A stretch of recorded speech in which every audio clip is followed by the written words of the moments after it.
एक गमछा में कुछ पैसे, जैसे 10 रुपये 15 रुपये ऐसे, क्योंकि श्री जी थी गुरु जी की, तो कुछ हमनिया लेके भोग लगा के और ऐसे भिक्षावृत्ति से रोटी मांग के उधर पोषण होता। पर लाडली जी जैसे 2 केले खरीद लिए, भोग लगा दिया, मंगला का भोग लगा दिया, राजभोग का, इसलिए 10-15 रुपये ऐसे कमर में बांधे और ऊपर सब ऐसे मार्किन और दंडोती परिक्रमा दे, बाबा पैसे दे दे। तो हमें लगा है ब्रजवासी बालक है, आसपास कहीं गांव होगा तो वैसे। प्राय गिरिराज जी में रात दिन का भेद नहीं रहता, वहां सब प्रदक्षिणा देते ही रहते हैं। अरे हम कहा हटो बच्चा, बाबा जी हमारे पास झूठ बोले, बाबा जी पैसा है। हाँ है तो पैसा, बल में चाहे तो बना तो है, ये 15-20 रुपया आगे खड़े दे बाबा दे, से निकाला। कागज का 1 रुपया भी उस समय चलता था, सिक्का होते थे पर सिक्का बांध नहीं सकते, तो कागज का भी 1 रुपया। उसने काम का लो जाओ। ऐसी चितवन से देखा कि ऐसा लगा कि कोई सर्वाश्चर्य में सुख है, बुद्धि काम नहीं कर रही थी कैसा वो। आगे बड़े रहा नहीं गया, महाराज जी यहाँ कोई पास में गांव है नजदीक क्या? ले यहाँ नहीं, थोड़ा 2 किलोमीटर के लगभग आगे है जतीपुरा, यहाँ तो कोई। तो ये बालक अभी एक वो बार बार कह रहे थे 1 रुपया है, बालक थोड़ी है, यहाँ तो श्री कृष्ण। तो हमने सोचा महाराज जी भाव से कह रहे हैं कि यहाँ को हर बालक ब्रजवासी बालक श्री कृष्ण स्वरूप है। जब वृंदावन आए तो भक्ति दीप महाराज, बड़े भजनानंदी महापुरुष, वो बैठे हुए थे छतुरी के नीचे केसी घाट के इधर ही। जब गए प्रणाम किया तो कहा बाबा तुम कब परिक्रमा में गए थे गिरिराज जी की दंडे पे, ऐसे तुम्हें श्री कृष्ण मिले परिक्रमा में? और नहीं महाराज श्री कृष्ण तो नहीं मिले हमारे इतने। नहीं बाबा मिले नहीं तुम्हें? महाराज जी ऐसे तो हमें नहीं दिखाई दी कि मुरली बजा रहे हो ऐसे ललित त्रिमंगी खड़े। नहीं बाबा नहीं मिले। महाराज जी वो एक बालक, हमने महाराज जी से बोले वो श्री कृष्ण ही थे।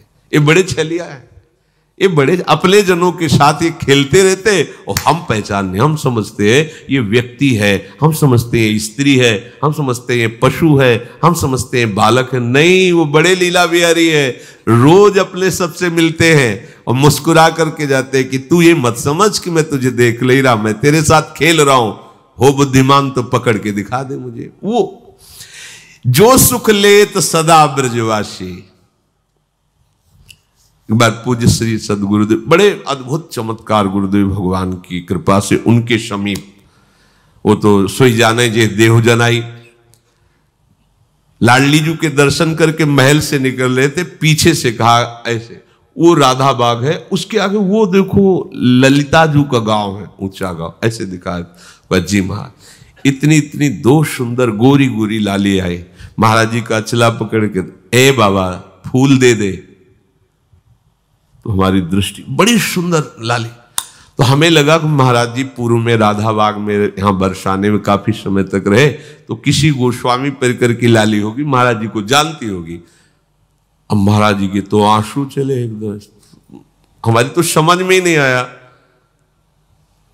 थोड़ी देर में वो लाली से भीड़ के साथ चली गई, महाराज जी लड़खड़ाते हुए ऐसे, मतलब अद्भुत मस्ती। और जे ही राधा बाग की तरफ एकांत हो जाता है तो रोते हुए कहे कि भिक्षावृत्ति से इधर तो मुझे किंचन के पास आपको देने के लिए क्या है। और ऐसे फपक फक, तो फिर एकदम लगा कि महाराज जी ये किसी गोस्वामी की लाली नहीं थी? बोले नहीं, श्री जी और ललिता जी थी। महाराज जी का श्री जी और यहां तो चलते फिरते जो भगवत साक्षात्कार बड़े बड़े ऋषि मुनि, ये उनका घर है, वो कभी भी टहलते मिल जाएंगे, दोनों गलबैयां दिए। बस हमारी गलती क्या हो रही, हम धाम के आशिक नहीं हो रहे, धाम की रहने से नहीं रह रहे। इस महान पावन भूमि में हम राग द्वेष की क्रीड़ा कर रहे हैं, हम अपराध कर रहे हैं, इसलिए नहीं, यहां कोई साधन करने की जरूरत है। महारानी जी के घर में रह रहे हैं और हमें महारानी जी से मिलने के लिए कोई साधन करना पड़ेगा भैया। और अधिक भजन जो होए ये सम तो पूजत नहीं, वृंदावन रह सोए। अब कैसे कैसे? ये कोई कहानी थोड़ी है, ये कोई ऐसे थोड़ी कि वृंदावन की जय बोलने के लिए महापुरुषों ने बढ़ा चढ़ा, ऐसा नहीं है, अक्षरशः सत्य है। ये वृंदावन सच्चिदानंद घन है, ये सिद्ध भूमि है, ये प्रेम भूमि है। आपको केवल अनुभव इसलिए नहीं हो रहा कि आप यहां की रहनी से नहीं रह पा रहे। अगर हम लोग रहनी से रहे तो यहां साधना नहीं करनी। प्यारे जो ऐसे गलबैया देकर मिल जाते हैं, उनका घर है, वृंदावन मिल गया मतलब प्यारे जो मिल गए। यहां घर घर हुए रहे हो खिलौना, जगत कहत जाको अविनाशी। यमुना किनारे गोकुल की तरफ टहल रहे थे, विश्व देने से ब्रज में निकल जाते गुरु जी के साथ। गुरु जी ऐसे यमुना किनारे बैठे हैं, बार बार ऐसे कर जैसे कोई उनके साथ खेल रहा है, और वो खेल तो दूर से हम देख, बड़े गंभीर मुद्रा में, अब तो बड़ी कृपा करके सबको सुख देने के लिए आरती कर रहे हैं प्रगट में। श्री जी के दर्शन नहीं कर सकते थे महाराज जी के, लाडली कुंज में से कोई की महाराज नहीं, राधा वल्लभ जी के मंदिर में जाए, संभाषण ही नहीं, देखना ही नहीं, दरवाजा ही नहीं खोलना, बिल्कुल एकांतिक जी। वो तो आज कृपा बरसा रहे, कृपा कर रहे हैं। बाद में पूछा महाराज जी जो चेष्टाएं अभी हो रही थी, तो उनका राधा वल्लभ जी थे, कह रहे थे इधर क्यों टहल रहे हो, आओ ना वहां, उधर आओ, वृंदावन में आओ। तो यहाँ हमारे साथ खेल रहे थे ऐसे। आपको आश्चर्य लगेगा ऐसा कैसे हो सकता है। ये वो धाम है जहां सहजता से सच्चिदानंद प्रभु के साथ खेलने का अवसर मिला है। खेलने का आप नहीं समझ पा रहे, कोई साधन की सामर्थ्य नहीं कि लाड़िलों के समीपता स्वीकार कर पावे कोई। ये खुद इतने दयालु कृपालु है कि आपके गले पड़ जाएंगे आके, आपके साथ खेलेंगे आके। बस आवश्यकता है इनके लिए जीवन समर्पण करने की। हम लोग बहुत कच्चे हैं, बहुत अधूरे हैं। कितना सुंदर अवसर मिला, वही फंसे हुए हैं तात मात सुतदार में, वही अपनी इंद्रियों के दुलार में, मन के दुलार में फंसे। नागरी दास, ध्यान दीजिए, नागरी दास ये विश्व ते न्यारी, लग गई हाथ लूट सुख राशि, जो सुख लेत सदा ब्रज। ये बढ़िया दांव लग गया, जीत जाओ, नहीं कभी नहीं जीत पाओगे। लूट मच गई, या लूट मच रही सच्चिदानंद की। अब जीवन तुम्हारा ऐसे सुखमय हो जाएगा, शब्द नहीं हमारे पास, नहीं है शब्द वर्णन करने के, लाडली जी की कृपा के, लालजू के दुलार के। आज हमारे ऊपर दुलार है, तब हम यहां सब बैठे हैं। नहीं समझ पा रहे आप, आपको लग रहा है हम पैसा लगा के वृंदावन आए हैं, हम पैसा लगा के वृंदावन वास कर रहे हैं। भूल जाना 60,000 वर्ष तक ब्रह्मा जी ने तपस्या की कि वृंदावन में रहने की तो मेरी सामर्थ्य नहीं, अगर गोकुल में रहने को मिल जाए तो। पास नहीं हुआ सरकारी कागज, 60,000 वर्ष की तपस्या। अपने 60 मिनट भी नहीं बैठ सकते एकाग्र होकर के, अपने को वृंदावन वास। क्या समझते हो तुम पर कितनी कृपा है। श्री यमुना जी का पावन दर्शन, वृंदावन धाम का वास और संतों का उच्छिष्ट और राधा वल्लभ नाम, ये जीत गए, अब कुछ बकाया नहीं रह गया। अच्छा, रोज यमुना जलपान ना करो तो बैठे हो तो यमुना जी की ही वायु आ रही, यहां तो माला माल है, काहे को तुम टेंशन ले रहे हो। मतलब सुख समुद्र में बैठकर जल रहे हो, है? पानी में मीन प्यासी मोई सुन सुनी आवे हासी। समुद्र में बैठा हो, प्यास प्यास चिल्ला रहा, प्रेम समुद्र। अब निज धर्म आपनो कहे तहा नित्य वृंदावन रहत बहुत प्रेम सागर जहां। वृंदावन का वास हमें मिल गया, या वृंदावन का आश्रय मिल गया, और मुख में नाम चल रहा है और संतों की जूठन मिल गई, तो आप कहोगे कि आज से भेजिए फिर जूठन। ये आप पा क्या रहे हैं, ये क्या पा रहे हैं? जूठन का मतलब रोटी दाल की जूठन नहीं है, भूल जाओ। यही संतों का उच्छिष्टामृत, उन्होंने जो अनुभव किया, स्वाद लिया, वो तुम्हें दे रहे। जो नाम हमारे गुरु जी जप रहे, जो नाम हमारे आचार्य जप रहे, वही नाम तुम्हें मिला है। हरिवंश महाप्रभु के श्री मुख में निरंतर राधा वल्लभ राधा वल्लभ राधा वल्लभ, वो आदेश कर रहे हैं, राधा वल्लभ लाल को हृदय ध्यान मुख नाम, वही तो चला रहा है परंपरा से। आप क्यों नहीं जप रहे? चलत फिरत सुनियत यह श्री राधा वल्लभ लाल, अमृत नाम है राधा वल्लभ। अमृत नाम, प्रियाजू को अधीन करने के लिए बहुत सुंदर अवसर मिल गया है। श्रीधाम वृंदावन हमारा सहायक है। गुरुदेव हाथ पकड़ करके ले चल रहे, हम लड़खड़ा के गिरेंगे भी तो इतने समर्थ हैं, हमें पकड़ लेंगे। बस हमें चाल अपनी उधर ही बढ़ानी श्री जी की तरफ। देखो, इसमें आपको एक विशेष सावधानी रखनी। परमार्थ में आपके सामने भय या प्रलोभन दो उपस्थित होंगे। आप माना भयभीत हो गए, लेकिन बढ़ना प्रियाजू की तरफ ही।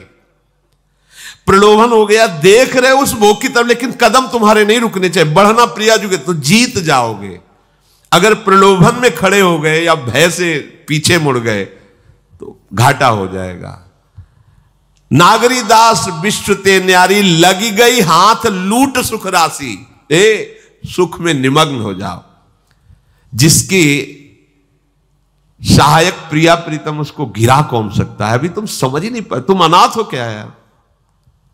इतना हम देखते हैं व्यक्ति में अपना भार लिए डोल रहा है, तब परेशानी ये लगती है कि अरे पागल, तू काहे को इतना भार लिए? मेरे प्रभु घोषणा करके कह रहे हैं योगक्षेमम बहाम्यहम। तुझे भरोसा नहीं हो रहा? केवल तू राधा राधा बोल, बस चिंता मत कर, भविष्य की चिंता मत कर, अपने पालन की चिंता मत कर, अपनी रक्षा की चिंता मत कर, मेरा भजन सुरक्षित बचा रहे, बिल्कुल चिंता मत कर। वो हर समय आप पर नजर रखे हैं।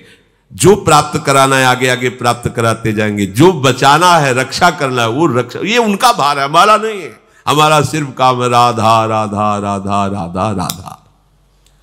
प्रभु कह रहे माम अनुस्मर, सतत मेरा स्मरण कर।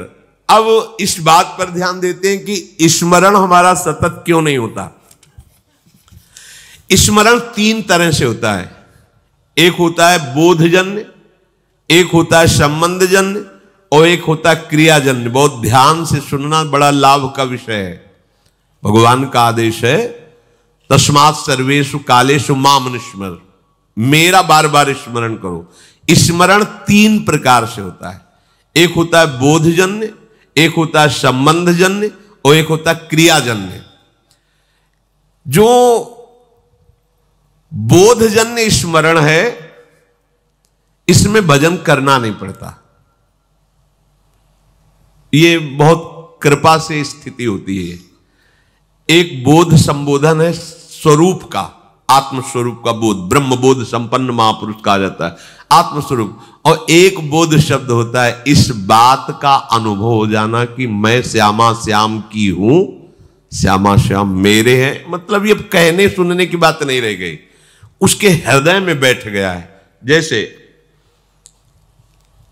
50 वर्ष पहले जन्म हुआ था, कभी किसी ने कान में बता दिया होगा कि स्कूल में जन्म हुआ है,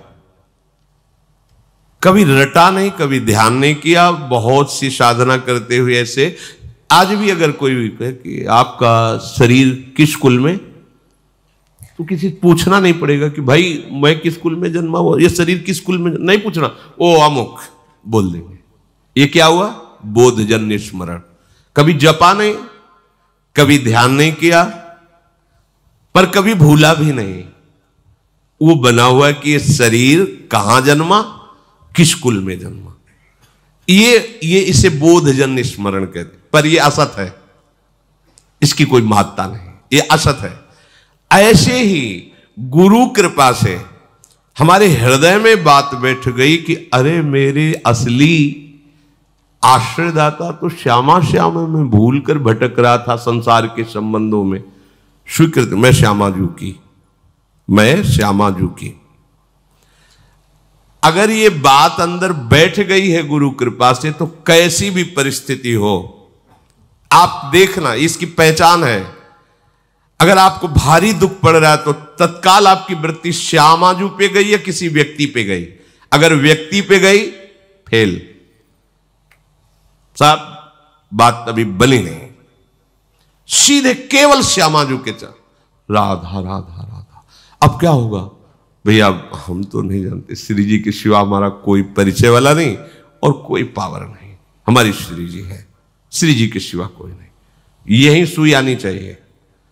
आप बराबर स्मरण नहीं कर रहे, अंतर में आपके बैठा है श्री जी के सिवा मेरा कोई नहीं। भारी सुख की वृत्ति है, किसी व्यक्ति पे सुई नहीं जानी चाहिए कि ये बड़ी कृपा की, ला करके वस्तु दी, ये इतने रुपए। अगर ऐसे गई आपके चिंतन की धारा, गई, सब गड़बड़ कर दिया। भारी से भारी अनुकूल या प्रतिकूल परिस्थिति में आपके अंतर की वृत्ति केवल श्यामा जी के, यह बोधजन्य स्मरण। अब स्मरण नहीं करना पड़ेगा, वो हर समय ठसक बली रहेगी। संबंध का दूसरा स्वरूप आता है स्मरण का। गुरु जी से संबंध हुआ, उन्होंने श्यामा श्याम से संबंध करवाया और हमने स्वीकार किया। अब हमें हर समय देखना है कि मैं तो प्रियाजू की बिकी हुई हूं, मेरा कोई अस्तित्व तो नहीं है। तनु वांग मनोभीर अमलई सोहम तवेवाश्रिता, इसमें संबंध जनित स्मरण आता है। संबंध से बहुत शीघ्र कल्याण होता है। जैसे मामा प्रयागदास जी की आप कथा सुने तो संबंध, मेरे राम जी जीजा और जानकी जी जीजी, ठसक, मैं उनका साला हूं, मस्त एकदम। कोई कहता कि अरे मामा कभी माला तो चलाते, तुम्हें देखते नहीं, किसका माला चलाएं? अरे मेरे बहनोई चक्रवर्ती सम्राट महाराज श्री राम और मेरी जीजी जानकी जी, अब मैं किसका माला चलाऊं? ऐसे गिरदा में से संबंध हर समय ठसक बनी हुई, मेरे प्रियालाल, मेरे श्यामा श्याम। हम लोगों का स्मरण इन दोनों में नहीं है, ना बोधजन्य है, स्वरूप बोध, संबंध बोध, दोनों में नहीं है।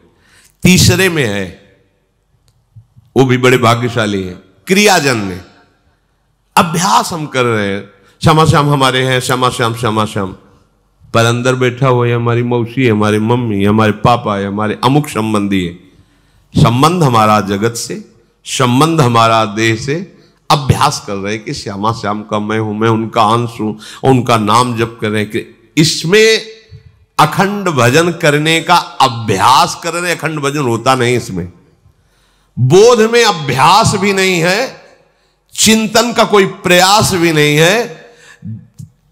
उसका कैसे चिंतन होता है, गोस्वामी जी ने बिल्कुल सरल भाषा में बताया है, तुलसीदास जी ने।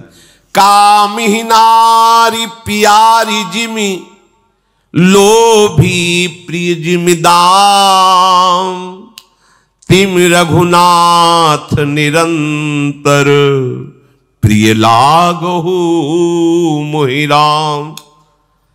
कामी कोई बैठ के ध्यान करता है क्या स्त्री का? पर कभी क्या ध्यान भूलता है क्या? ये है सच्चा भजन। ये लोभी आदमी क्या धन का कभी ध्यान करता है क्या? पर कभी क्या भूलता है क्या? सतत उसी में स्थिति उसकी रहती है। ऐसे श्यामा श्याम में महापुरुषों की स्थिति रहती है, जिनका संबंध सिद्ध हो गया है, सहचरी भाव को प्राप्त हो रहे, उनको भजन करने की जरूरत है। अरे उनका रोम रोम प्रियालाल में है, रोम रोम रग रग श्यामा श्याम का दासत्व स्वीकार किए हुए विराजमान। भूरी सखी कह रहे रोम रोम जब रग रग बोले तब कुछ स्वाद नाम को। अपने लोगों की स्थिति क्रियाजन्य है, इसमें बहुत खतरा है। क्योंकि कभी भजन की क्रिया होती, कभी भोग की क्रिया होती है, कभी योग की क्रिया होती, कभी वियोग की क्रिया होती है। ये बहुत खतरनाक स्थिति। अभी भजन की ये स्थिति ठीक नहीं है, क्योंकि जब कभी प्रतिकूलता आती तो न संबंध दिखाई देता है, न बोध दिखाई देता है, केवल क्रिया थी, क्रिया ये दिखाई देता। आपकी शरणागति एक क्रिया थी, आपका भेष परिवर्तन एक क्रिया था, क्या न संबंध था न बोध था, इसीलिए बात बनती नहीं। अगर संबंध की ही ठसक आ जाए तो बोध होने में देर न लगे। अगर क्रिया भी गुरु आज्ञा के अनुसार होने लगे तो संबंध का अनुभव होने में देर न लगे। चलते तो हम प्रथम सीढ़ी से हैं। नागरी दास जी महाराज बड़ी ठसक से बोल रहे हैं, हमारी सबही बात सुधारी, कृपा करी श्री कुंज बिहारी और श्री कुंज बिहारी। क्या बोले? राख्यो अपने वृंदावन में जीठा रूप उजारी। अब हमको क्या चिंता करनी है? हम वृंदावन वासी हैं, चिंतन करना है, चिंता नहीं करनी है।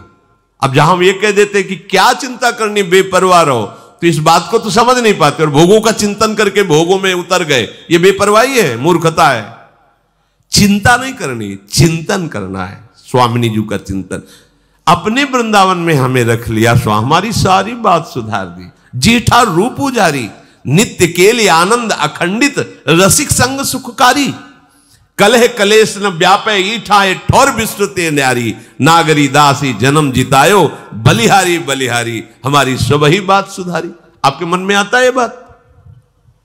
हमारी बात हो गई। आपको कोई अगर पूछे कि आपकी साधना क्या, आपका कल्याण क्या, हमारा सब हो गया क्या? अरे वृंदावन वासी, तुमको अब भी चिंता है कल्याण की? हम वृंदावन वासी अब भी हम पापी हैं? हमारी स्वामिनी जो अब भी हमें किसी के आगे कल्याण की भीख मांगनी पड़ेगी है? तुम सोचो अपने विषय में। हम तो ब्याज भरोसे कुंवर की सोवत पा, ये ठसक संबंध तो क्या कभी विस्मरण होगा क्या? नहीं, पर हम इसका दुरुपयोग करते हैं। भोगों में खेलते हैं और कहते हैं ब्याज भरोसे कुंवर के सोवत पांव पसार। गलत बात है, गलत बात है। कृपा का अनादर मत कीजिए। मनमानी आचरण, विषय प्रपंच की वार्ता, चिंतन और कहते हो ब्याज भरोसे कुंवर के, सो कुंवर के भरोसे से कहीं पापाचरण होता है? स्वामिनी का भरोसा हो तुम्हारे हृदय में, तुम्हारे अंदर भोग वासना, अरे कैसी बात करते हो? समस्त लोगों का स्वामी जिनसे कृपा की याचना करता है, उन स्वामिनी की ठसक हृदय में हो और फिर तुम अशांत और बात बनी नहीं। समझो अभी ठसक नहीं आई। ये अब क्रियाजन्य जो हमारा भजन है उसको समझिए। ये यद्यपि कहने में तो तीसरे नंबर में है, पर हमारे चलने में पहले नंबर में है। हमारे लिए आखिरी नंबर है बोधजन्य, संबंधजन्य और फिर ये क्रियाजन्य। पहली सीढ़ी है भजन की अच्छी, क्रियाजन्य भजन। इसमें क्या होता है कि दो प्रकार के साधक होते हैं, एक विरक्त और एक गृहस्थ। दोनों भगवत प्राप्ति की योग्य है। अगर गृहस्थ हैं, ध्यान देना इसमें भी प्रकार है, वो संसार का कार्य करते हुए प्रधान भाव संसार का रखते हैं और गौड़ भाव भजन का रखते हैं। कि कहा था राधा राधा राधा राधा, पर प्रधानता है कि संसार का कार्य छूटने न पावे, बिगड़ने न पावे, घाटा न होने पावे गृहस्थ में। क्योंकि सारा कार्य रुपये से चलेगा, राधा नाम से थोड़ी चलेगा। ऐसी भावना मूल में उनके बैठी है, उनकी हृदय में बात बैठी। क्रिया करूंगा तो धन मिलेगा, धन मिलेगा तो हमारी बात बनेगी। हाँ, थोड़ा मंगल हो जाए, आनंद हो जाए, इसलिए राधा नाम भी लेते रहते हैं। तो उनका गौड़ माने विशेष भाव नहीं है भजन का। संसार का विशेष कार्य कर रहे हैं और बीच बीच में ऐसे गौड़ भाव से नाम स्मरण करते हैं। पूरा भाव है कि हमारा काम ठीक होना चाहिए, इसका लाभ पूरा मिलना चाहिए, ऐसा। और उसमें दूसरे भी भक्त ऐसे होते हैं जो गृहस्थ में, जिनका मुख्य भाव होता है कि भजन न छूटने पावे, चाहे सब कुछ नष्ट हो जाए। उन्हीं में प्रवृत्ति मार्ग में अब वो क्या करते हैं, भजन की मुख्यता रखते हैं और संसार के कार्य को गौड़ रखते हैं। तो उनका कार्य भी सही होता है, क्योंकि भजन हो रहा है तो एकाग्रता है, मुख्यता भजन की है, और उनका परिणाम भी बहुत जोर का मंगल होता है। ये दूसरा अभ्यास वाला बहुत जल्दी संबंध को प्राप्त होगा और फिर संबंध की कृपा से वो बोध को प्राप्त हो जाएगा। ये जो पहला है कि संसार का कार्य प्रमुख मुख्यता रखते हुए कभी कभी थोड़ा थोड़ा भजन, ये भी प्रणाम करने योग्य है, पर इनको संबंध में पहुंचने में बहुत समय लगेगा, क्योंकि अपने संबंधों को सुदृढ़ किए हैं संसार में और उनके लाभ का विषय है धन और भोग। इसलिए अभी ये परमार्थ की ऊंचाई पे चढ़ने की योग्यता नहीं लाए। दूसरा जो मुख्य बात उसके हृदय में बैठ गई, हानि हरिवंश के नाम अंतर परे, लाभ हरिवंश उच्चरत बानी। अगर मुझे 1 घंटे में 5 लाख रुपए मिलते हैं और नाम छूट गया तो 5 लाख किस काम के? क्योंकि हम 5 लाख रुपए से 5 सेकंड भी समय नहीं खरीद सकते जो 1 घंटे समय दिया।